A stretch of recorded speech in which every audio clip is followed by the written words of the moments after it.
Night ஒரு 12 மணி இருக்கும்.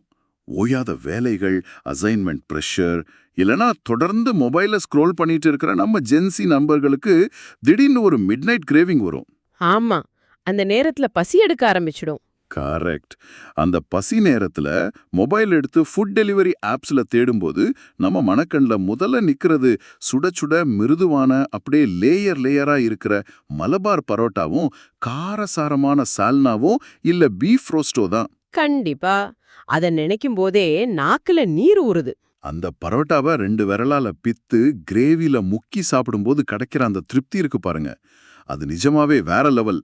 நள்ளிரவு பசிக்கு பரோட்டா தர்ற அந்த ஒரு ஃபீல் வேற எந்த உணவாலையும் தர முடியாதுன்னு தான் நான் சொல்வேன். ஆக்சுவலா அந்த நள்ளிரவு பரோட்டாவ நம்ம வெறும் உணவுன்னு மட்டும் சுருக்கிட முடியாது. அது ஒரு இமோஷன். எக்ஸாக்ட்லி, ஒரு இமோஷன் தான். நம்ம மனசுக்கு ரொம்ப நெருக்கமான, ரொம்ப கம்ஃபர்ட்டா ஃபீல் பண்ண வைக்கிற ஒரு உணவு. அதனால தான் என்னதான் புதுசு புதுசா பீட்சா, பர்கர்னு வந்தாலும் பரோட்டாவுக்கான அந்த தனி இடம் அப்படியே இருக்கு. ஆமா, ஆனா அந்த எமோஷனுக்கு பின்னாடி இருக்கிற அறிவியலையும் வரலாற்றையும் தேட ஆரம்பிச்சப்போ எனக்கு கிடைச்ச தரவுகள் நிஜமாவே என்ன ரொம்ப மலைக்க வச்சிடுச்சு.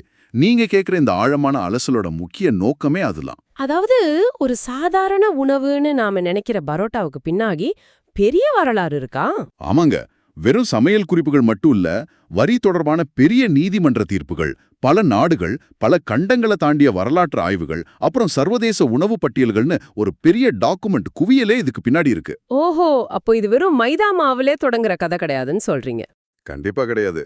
அறிவியல், சட்டம், கலாச்சாரம்னு பல தளங்கள்ல பயணிச்ச ஒரு சுவாரஸ்யமான பயணம் இது. இன்னைக்கு நம்மளோட இந்த ஆழமான அலசல்ல வெறும் மைதாவால பிசையப்பட்ட ஒரு மாவு எப்படி இத்தனை எல்லைகளை கடந்துச்சு அப்படிங்கறத தான் நம்ம ரொம்ப டீப்பா பார்க்க போறோம். சூப்பர். எனக்கு தெரிஞ்சு நாம முதல்ல பரோட்டா உருவாகுற அந்த சமையலறையிலிருந்து தொடங்குறது தான் சரியா இருக்கும்னு நினைக்கிறேன். அங்கிருந்தே ஆரம்பிப்போம். முதல்ல தென்னிந்திய பரோட்டாவுக்கும் வட இந்திய பராத்தாக்கும் உள்ள வித்தியாசத்துல இருந்து ஆரம்பிக்கலாம். நிறைய பேர் பேரு கிட்டத்தட்ட ஒரே மாதிரி இருக்கிறதால ரெண்டும் ஒண்ணுன்னு நினைக்கிறாங்க. ஆனா ஆக்சுவலா ரெண்டு வேற வேற இல்லையா? ஆமா, இந்தியன் எக்ஸ்பிரஸ் கட்டுரையை படிக்கும்போது தான் ரெண்டுக்கும் இருக்கிற அடிப்படை மூலப்பொருளே வேறன்னு எனக்கு புரிஞ்சுது. வட இந்திய பராத்தா முழு கோதுமை மாவுல செய்றாங்க. ஆனா நம்ம ஊரு பரோட்டா கோதுமையோட உள்பகுதியான மைதாவுல செய்றாங்க. கரெக்ட். அந்த மூலப்பொருள் மாறுபடுறதாலேயே அதோட ஒட்டுமொத்த அறிவியலும் மாறிடுது. பாத்தீங்கன்னா, கோதுமை மாவுல நார் சத்து ரொம்ப அதிகம். ஆனா மைதாவுல புரதம் அதிகம். அந்த புரதம் தான் விஷயமா? ஆமா, அந்த புரதம் தான் பரோட்டாவுக்கு அந்த ஒரு விசேஷமான தன்மைய கொடுக்குது. பரோட்டா மாவை பிசையும் போது ஆரம்பத்துல தண்ணி மட்டும்தான் ஊத்துவாங்க. எண்ணெயும் நெய்யும் சேர்க்கவே மாட்டாங்க. நிஜமாவா? நான் கூட மாவு மிருதுவா இருக்கணும்னா ஆரம்பத்திலே நிறைய எண்ணெய் ஊத்தி பிசையணும்னு நினைச்சேன். அங்கதான் ட்விஸ்ட் இருக்கு. 15 நிமிஷம் மாவை தண்ணி மட்டும் ஊத்தி நல்லா அடிச்சு பிசையணும். எண்ணெய் ஊத்துனா மாவு கெட்டிடும்னு சொல்றாங்க. ஓ, இதுக்கு பின்னாடி ஏதோ அறிவியல் இருக்கு. ஒரு பெரிய வேதியியல் நிகழ்வே இருக்கு. மைதா மாவுல குளூட்டன் அப்படிங்கிற புரதங்கள் இருக்கு. மாவுல தண்ணிய ஊத்தி தொடர்ந்து பிசையும் போது இந்த குளூட்டன் புரதங்கள் ஒண்ணுக்கொண்ணு பின்னி பிணைஞ்சு ஒரு நீளமான சங்கிலி மாதிரி மாறும். ஓஹோ, அந்த சங்கிலி தான் மாவுக்கு அந்த எலாஸ்டிக் தன்மையை கொடுக்குதா? எக்ஸாக்ட்லி. ஒருவேளை நீங்க ஆரம்பத்திலே எண்ணெய ஊத்திட்டீங்கன்னா அந்த எண்ணெய் மாவுல இருக்கிற புரதங்களை சுத்தி ஒரு படலம் மாதிரி படிஞ்சிடும். அதனால குளூட்டன் சங்கிலிகள் ஒன்னு சேர முடியாம போயிடும். அப்போ அந்த குளூட்டன் சங்கிலிகள் முழுமையா உருவான பிறகுதான் மாவை ஒரு பேப்பர் மாதிரி ரொம்ப மெலிசா இழுக்க முடியுது, கரெக்டா? சரியா சொன்னீங்க. அந்த குளூட்டன் நெட்வொர்க் ஸ்ட்ராங்கா இருந்தாதான் மாவை எவ்ளோ இழுத்தாலும் கிழியாம இருக்கும். இதுல ரொம்ப ஆச்சரியமான விஷயம் என்னன்னா, மைதாவுல செய்யப்படுற இந்த தனித்துவமான நுட்பம் இந்தியாவுக்கு மட்டும் சொந்தமானது கிடையாது. வேற எந்த நாட்டுல இந்த மாதிரி பண்றாங்க? மொராக்கோ நாட்டுல மல்வி மக்ரேபி அப்படின்னு ஒரு ரொட்டி செய்றாங்க. அதுலயும் இதே மாதிரி மாவை மெலிசா இழுத்து பல அடுக்குகளா மடிச்சு சுடுற முறை இருக்கு. இத கேட்கும்போதே ரொம்ப இன்ட்ரெஸ்டிங்கா இருக்கு. நம்ம ஊர்ல அந்த மாவை மடிக்கிற விதத்தை பார்க்கும்போதே ஏதோ ஒரு ஸ்ப்ரிங் இல்லனா ஒரிகாமி கலையை பார்க்குற மாதிரி இருக்கும். ஆமா, அப்படியே சுருட்டி வச்சு தட்டி கல்லுல போடுவாங்க. கல்லுல இருந்து எடுத்த உடனே 2 கையாலையும் சைடுல ஓங்கி தட்டி அதுல இருக்கிற லேயர்களை பிரிப்பாங்க பாருங்க. அத நேர்ல பார்க்கறதே ஒரு தனி கலை தான். பரோட்டாவுக்கு நாம கொடுக்கிற ஒரு ஹைஃபை மாதிரி அது. நல்லா சொன்னீங்க. ஆனா அந்த ஹைஃபை சும்மா ஒரு ஸ்டைலுக்காக பண்றது கிடையாது. சுட சுட இருக்கும்போதே அப்படி தட்டுனாதான் மாவு அடுக்குகளுக்கு நடுவுல சிக்கி இருக்கிற சூடாத நீராவி வெளியேறும். ஓ, அந்த நீராவி வெளியே வந்தாதான் லேயர் லேயரா பிரியுமா? ஆமா, அந்த நீராவி தான் அடுக்குகளை தனித்தனியா பிரிச்சு பரோட்டாவை உப்ப வைக்குது. இதுக்கு நிறைய நேரம், உழைப்பு, நுட்பம் எல்லாம் தேவைப்படுது. அதனால தான் பராத்தா அப்படிங்கிறது தினசரி ஊட்டச்சத்துக்கான உணவாவும், பரோட்டா அப்படிங்கிறது எப்பவாவது சாப்பிடக்கூடிய ஒரு விசேஷ உணவாவும் பார்க்கப்படுது. நீங்க இந்த தினசரி உணவுக்கும் விசேஷ உணவுக்கும் இருக்கிற வித்தியாசத்தை சொன்னது ரொம்ப முக்கியமான ஒரு பாயிண்ட். ஏன்னா இதை வச்சுதான் ஒரு மிகப்பெரிய சட்ட போராட்டமே நடந்திருக்கு. சட்டத் போராட்டாவா? பரோட்டாவுக்கா? ஆமாங்க. நாம இப்போ சமையலறையில இருந்து நேரா கோர்ட்டுக்கு போக போறோம். இவ்வளவு கஷ்டப்பட்டு செய்யற பரோட்டாவுக்கு 5% வரியா இல்ல 18% வரியா அப்படிங்கிற சர்ச்சை அது கோர்ட் வரைக்கும் போச்சு. ஜிஎஸ்டி வந்த புதுசுல மாடர்ன் ஃபுட் என்டர்பிரைசஸ் நிறுவனம் தொடர்ந்த வழக்க பத்தி தானே சொல்றீங்க? Correct. Authority for advanced ruling அமைப்பும் அதோட மேல்முறையீட்டு அமைப்பும் பரோட்டாவுக்கு 18% வரி அப்படின்னு சொல்லிட்டாங்க. அவங்க என்ன காரணம் சொன்னாங்க? அவங்களோட வாதம் என்னன்னா, பரோட்டாவை சாதாரணமா அப்படியே சாப்பிட்டுட முடியாது, அதை வாங்கினதுக்கு அப்புறம் திரும்பவும் சூடுபடுத்தணும். அது மட்டும் இல்லாம இது சாதாரண ரொட்டி கிடையாது, இது ஒரு பதப்படுத்தப்பட்ட இல்லைன்னா பிரத்யேகமா தயாரிக்கப்பட்ட உணவுப் பொருள் அப்படிங்கிறது தான் அவங்க வாதம். இதை ஏத்துக்க கொஞ்சம் கஷ்டமா தானே இருக்கு. கண்டிப்பா. இங்கதான் விஷயம் ரொம்ப சுவாரஸ்யமா மாறுது. கோதுமை ரொட்டிக்கும் பரோட்டாவுக்கும் கிட்டத்தட்ட ஒரே அடிப்படை மூலப்பொருட்கள் தான் இருக்கு. மாவு, தண்ணி, கொஞ்சம் எண்ணெய். அப்படி இருக்கும்போது மாவு பிசையப்படுற விதத்தையும் அது மடிக்கப்படுற விதத்தையும் வச்சு எப்படி வரிய 5லிருந்து 18% உயர்த்த முடியும்? ஆமா, இது சோஷியல் மீடியாவுல பெரிய விவாதமா ஆச்சு. ஆமா, ட்விட்டர்ல ஹேண்ட்ஸ் ஆஃப் கேரளா அப்படின்னு ட்ரெண்ட் ஆகி இத பராட்டா டாக்ஸ் டெரரிசம்னு மக்கள் விமர்சனம் பண்ணாங்க. பொதுமக்களோட அந்த வாதத்தை தான் கேரளா உயர்நீதிமன்ற நீதிபதி திரு தினேஷ்குமார் சிங் அவங்களும் தன்னோட தீர்ப்புல ரொம்ப அழகா பிரதிபலிச்சார். அந்த தீர்ப்புல அவர் என்ன சொன்னாருன்னு கொஞ்சம் விளக்குங்களேன். அதாவது நம்ம வரி விதிப்பு சட்டங்கள்ல HSN கோட் 1905 அப்படிங்கிறது ரொட்டி வகையை குறிக்கும். இதுக்கு 5% வரி. ஆனா சாப்டர் ஹெட்டிங் 2106 அப்படிங்கிறது வேவெங்கும் குறிப்பிடப்படாத உணவு தயாரிப்புகள் அப்படிங்கிற ஒரு பொதுவான பிரிவை குறிக்கும். இதுக்கு 18% வரி. அரசு தரப்பு பரோட்டாவை இந்த 2106 பிரிவுக்குள்ள கொண்டு வர முயற்சி பண்ணாங்க. ஆனா நீதிபதி அதை ரொட்டின்னு தானே தீர்ப்பு சொன்னார். அதுக்கு பின்னாடி என்ன லாஜிக் யூஸ் பண்ணார்? நீதிபதி ரொம்ப தெளிவா HSN 1905ஓட விளக்க குறிப்புகளா ஆராய்ஞ்சார்.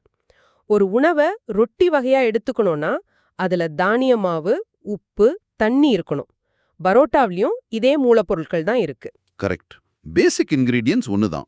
ஆமா, அதை தயாரிக்கிற முறையோ இல்ல அதுல சேர்க்கப்படுற சில கூடுதல் பொருட்களோ அதோட அடிப்படை தன்மையை மாத்திராதுன்னு அவர் சொன்னார்.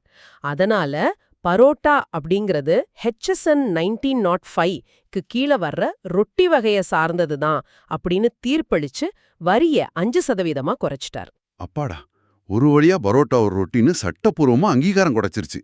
ஆனா இப்போ எனக்கு இன்னொரு பெரிய சந்தேகம் வருது. என்ன சந்தேகம்? கேரளா பாத்தீங்கன்னா பாரம்பரியமா அரிசியை அதிகமா சாப்பிட ஒரு மாநிலம். அங்க கோதுமையும் மைதாவோ அதிகமா விளையிறது கிடையாது. அப்படி இருக்கும்போது முழுசா மைதாவுல செய்யப்படுற பரோட்டா எப்படி அங்க போய் அவ்வளோ ஃபேமஸ் ஆகி உலகமே அதை மலபார் பரோட்டான்னு கூப்பிடுற அளவுக்கு மாறுச்சு? இது ரொம்ப நல்ல கேள்வி. நான் சில வரலாற்று டாக்குமெண்ட்ஸ் படிக்கும்போது இதுல இலங்கைக்கு ஒரு பெரிய தொடர்பு இருக்குன்னு சொல்லியிருந்தாங்க. அது உண்மையா? ஆமா, பரோட்டாவோட பூர்வீகத்தை பத்தி வரலாற்று ஆய்வாளர்கள் சொல்ற ரொம்ப முக்கியமான கோட்பாடுகள்ல அதுவும் ஒண்ணு. 1940கள்ல அதாவது 2ஆம் உலகப் போர் நடந்த சமயத்துல திருவிதாங்கூர் பகுதியில ரொம்ப கடுமையான பஞ்சம் வந்துச்சு. ஓ, அந்த பஞ்சம்தான் காரணமா? ஆமா, அரிசி தட்டுப்பாடு வந்ததால பிரிட்டிஷ் அரசு கோதுமை, மைதா பயன்பாட்டை மக்கள் கிட்ட ஊக்குவிச்சாங்க. அந்த சமயத்துல கேரளாவை சேர்ந்த சில மீனவர்கள் கடல் வழியா இலங்கையில இருக்கிற யாழ்ப்பாணத்துக்கு போயிருக்காங்க. அங்க அவங்க மைதாவுல செய்யப்பட்ட நிறைய அடுக்குகள் இருக்கிற வீச்சு பரோட்டாவை பார்த்திருக்காங்க. அவங்க தான் அந்த நுட்பத்தை கேரளாவுக்கு கொண்டு வந்தாங்கன்னு ஒரு தகவல் இருக்கு. பஞ்சமும் கடல் பயணமும் ஒரு உணவை எப்படி இடமாத்தியிருக்குன்னு கேட்கறதுக்கே ரொம்ப ஆச்சரியமா இருக்கு. ஆனா மலபார் பகுதிக்கு பல நூற்றாண்டுகளா அரேபியர்கள் கூட கடல் வழி வர்த்தக தொடர்பு இருந்துச்சே, ஒருவேளை அந்த வழியில பரோட்டா வந்திருக்க வாய்ப்பு இல்லையா? அதுக்கும் ரொம்ப வலுவான ஆதாரங்கள் இருக்கு. உணவு வரலாற்று ஆய்வாளர் குரூஷ் தலால் கூட இந்த கோட்பாட்டை ஆதரிக்கிறார்.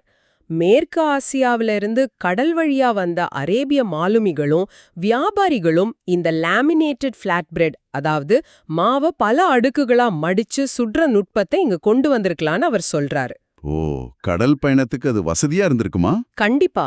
ரொம்ப நாள் கெட்டு போகாம இருக்கவும் ஈஸியா சாப்பிடுறதுக்கும் இந்த மாதிரி ரொட்டிகள் அவங்களுக்கு ரொம்ப உதவியா இருந்திருக்கும். அதே சமயம் கிட்ஸ் என்சைக்ளோபீடியா மாதிரி சில தரவுகள்ல துருக்கியில இருக்கிற ஃபோரக் அப்படிங்கிற உணவுல இருந்து பரோட்டா வந்திருக்கலாம், இல்லனா வட இந்தியாவோட லச்சா பராத்தா தெற்கு நோக்கி பயணிச்சு பரோட்டாவா மாறி இருக்கலாம்னு சொல்றாங்க.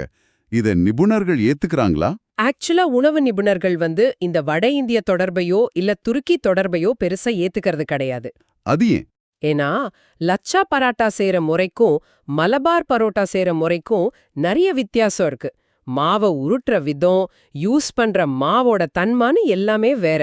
அதனால அரேபியா இல்லனா இலங்கை தொடர்பு தான் அதிக சாத்தியம் இருக்கிற வரலாற்று உண்மையா பார்க்கப்படுது.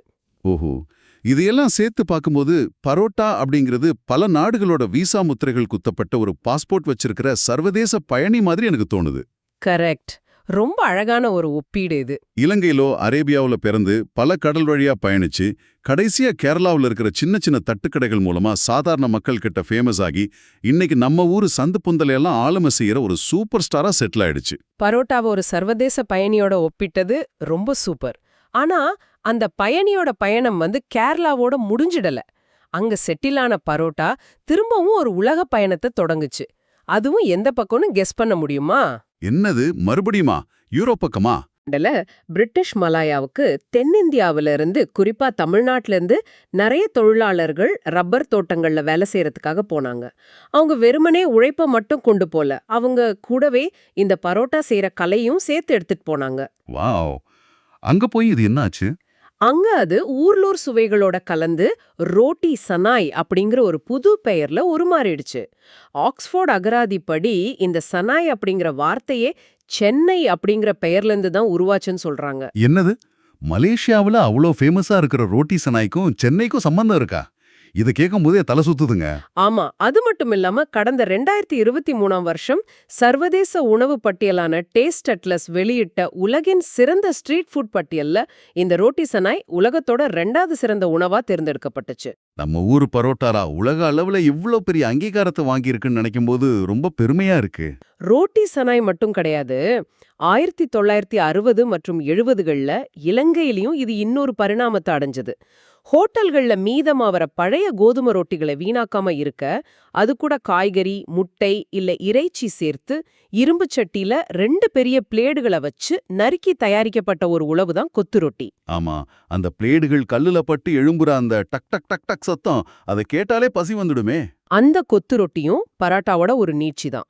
இதெல்லாம் கேட்கும்போது பரோட்டா அப்படிங்கிறது வெறுமனே மாவு, அடுப்பு இதையெல்லாம் தாண்டி மனுஷங்களா பயணிச்ச ஒரு மிகப்பெரிய கலாச்சார பயணம்னு ரொம்ப தெளிவா புரியுது. ஆனா இதுல ரொம்ப சென்சிட்டிவான இன்னொரு கோணமும் இருக்கு. தி சவுத் ஃபர்ஸ்ட் கட்டுரையில வந்ததை பத்தி சொல்றீங்களா? ஆமாங்க, அந்த கட்டுரைய படிக்கும்போது கேரளால பரோட்டாவும் பீஃப் ரோஸ்டும் வெறும் உணவா மட்டும் இல்லாம சமூக ஏற்றாத்தாழ்வுகளை உடைக்கிற ஒரு கருவியாவும் இருந்திருக்குன்னு தெரிய வருது. கண்டிப்பா. இது சமூகவியல் ரீதியா நம்ம ரொம்ப உன்னிப்பா கவனிக்க வேண்டிய புள்ளி. ஒரு உணவு எப்படி ஒரு சமூகத்தோட கட்டமைப்பை பிரதிபலிக்குது அப்படிங்கறத இது காட்டுது. இந்த இடத்துல நாம நேயர்களுக்கு ஒரு விஷயத்தை ரொம்ப தெளிவா பதிவு செஞ்சிடணும். சமீபத்துல த கேரளா ஸ்டோரி 2 அப்படிங்கிற படத்தோட ட்ரெய்லர் வெளியானப்போ அதுல ஒரு பெண்ணை வலுக்கட்டாயமா பீஃப் சாப்பிட வைக்கிற மாதிரி ஒரு காட்சி இருந்ததா சர்ச்சைகள் எழுந்துச்சு. இணையத்திலே இது பெரிய விவாதத்தை உருவாக்குச்சு. ஆமா, அது ரொம்ப வைரலா போச்சு. இதுக்கு பதிலளிக்கிற விதமா கேரளா சுற்றுலாத்துறை அவங்களோட அதிகாரப்பூர்வ பக்கத்துல ஒரு போஸ்டர் வெளியிட்டாங்க. அதுல பரோட்டா மற்றும் பீஃப் ரோஸ்ட் போட்டோவை வச்சு நோ பீஃப் வித் எனிஒன் அப்படின்னு ஒரு பிரச்சாரத்தை முன்னெடுத்தாங்க. அதுல ஒரு சின்ன வார்த்தை விளையாட்டு இருக்கு இல்லையா? ஆமா, ஆங்கிலத்துல பீஃப் அப்படின்னா பகை இல்லனா சண்டைன்னு ஒரு அர்த்தம் இருக்கு. எங்களுக்கு யார் கூடயும் எந்த பகையும் இல்ல அப்படிங்கிறத அந்த வார்த்தை விளையாட்டு மூலமா எந்த ஒரு அரசியல் நிலைப்பாடும் இல்லாம ரொம்ப கூர்மையா சொன்னாங்க. நாம இங்க எந்த தரப்புக்கும் ஆதரவா பேசல, ஆனா இந்த சம்பவம் உணவுக்கும் அரசியலுக்கும் இருக்கிற தொடர்பை எப்படி வெளிச்சம் போட்டு காட்டுதுங்கிறது தான் நாம கவனிக்க வேண்டிய விஷயம். கரெக்ட். இது வரலாற்று பின்னணியில இன்னும் கொஞ்சம் ஆழமா பார்த்தோம்னா, கேரளா அப்படிங்கிறது ஒரு துறைமுக சமூகம். பல மதத்தினர், வியாபாரிகள் எல்லாம் உண்ணா வாழ்ந்த ஒரு நிலப்பரப்பு. ஆமா, அங்க நகரமயமாக்கலும் தெருவோர தட்டுக்கடைகளோட வளர்ச்சியும் பாரம்பரியமா இருந்த சாதிய மத பாகுபாடுகளை உடைச்சு ஒரு பொதுவான உணவு பகிர்தலை உருவாக்குச்சு. அதாவது எல்லாரும் ஒண்ணா உட்கார்ந்து சாப்பிடுற ஒரு பழக்கம் வந்திருக்கு. எக்ஸாக்ட்லி. பல்வேறு சமூகங்களை சேர்ந்தவங்க எந்த ஒரு தயக்கமும் இல்லாம ஒரே டேபிள்ல உட்கார்ந்து பரோட்டாவையும் பீஃபையும் பகிர்ந்து சாப்பிடும்போது அங்க உணவு மக்களை பிரிக்கிற ஆயுதமா இல்லாம அவங்கள இணைக்கிற ஒரு பாலமா மாறுது. ரொம்ப அருமையா சொன்னீங்க. பரோட்டா அப்படிங்கிறது ஏழ்மையான தொழிலாளர்களோட உணவா தொடங்கி இன்னைக்கு 5 ஸ்டார் ஹோட்டல்கள் வரைக்கும் அடைஞ்சிருக்கிற உயரம் நிஜமாவே அபாரமானது. இது வரலாறு, வர்த்தகம், சட்டம் அப்புறம் கலாச்சாரத்தோட ரொம்ப சுவையான ஒரு கலவைன்னு தான் சொல்லணும். நிச்சயமா. எந்த ஒரு உணவும் ஒரு குறிப்பிட்ட நிலப்பரப்புக்கு மட்டுமே சொந்தமானதுன்னு நம்ம உரிமை கொண்டாட முடியாது அப்படிங்கிறதையும், மனுஷங்கள போலவே உணவுகளும் எல்லைகளை கடந்து உறவுகளை உருவாக்குது அப்படிங்கிறதையும் தான் பரோட்டாவோட வரலாறு நமக்கு உணர்த்துது. அருமை. நேயர்களே, இது உங்களுக்கான ஒரு சின்ன சிந்தனை தூண்டல். நீங்க இருக்கிற ஊர்ல ரொம்ப ஃபேமஸா இருக்கிற, இது நம்ம மண்ணோட சொந்த உணவுன்னு நீங்க முழுசா நம்புற வேற எந்த உணவு பரோட்டா மாதிரி வெளிநாட்டுல இருந்து வந்திருக்கும்னு எப்போவாது யோசிச்சு பார்த்திருக்கீங்களா? நிறைய உணவுகள் அப்படி இருக்க வாய்ப்பிருக்கு. ஆமா.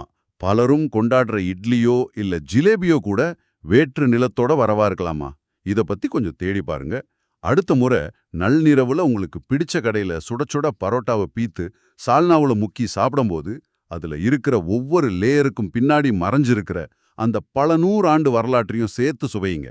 நம்ம ஜென்சி நண்பர்களே, உங்களோட மிட்நைட் கிரேவிங்க தீர்க்கிற பரோட்டாவோட அந்த பின்னணி உங்களுக்கு பெரிய ஆச்சரியத்தை கொடுத்துருக்கும் நம்புறோம். கண்டிப்பா பிடிச்சிருக்கும்னு நினைக்கிறேன். நீங்க எங்களோட இந்த ஆழமான அலசல் நிகழ்ச்சியை Jio explain Tamil YouTube channel மூலமா பார்த்துட்டு இருந்தீங்கன்னா, இது மாதிரி பல சுவாரஸ்யமான அறிவை விரிவுபடுத்துற தகவல்களுக்கு அந்த சேனலை மறக்காம சப்ஸ்கிரைப் பண்ணுங்க. இந்த பதிவை பரோட்டா பிரியர்களான உங்க நண்பர்களுக்கும் ஷேர் பண்ணுங்க. மேலும் புது அப்டேட்ஸை உடனுக்குடனே தெரிஞ்சுக்க அந்த பெல் ஐகானை கிளிக் பண்ண மறந்துடாதீங்க. மீண்டும் அடுத்த ஆழமான அலசல்ல சந்திப்போம்.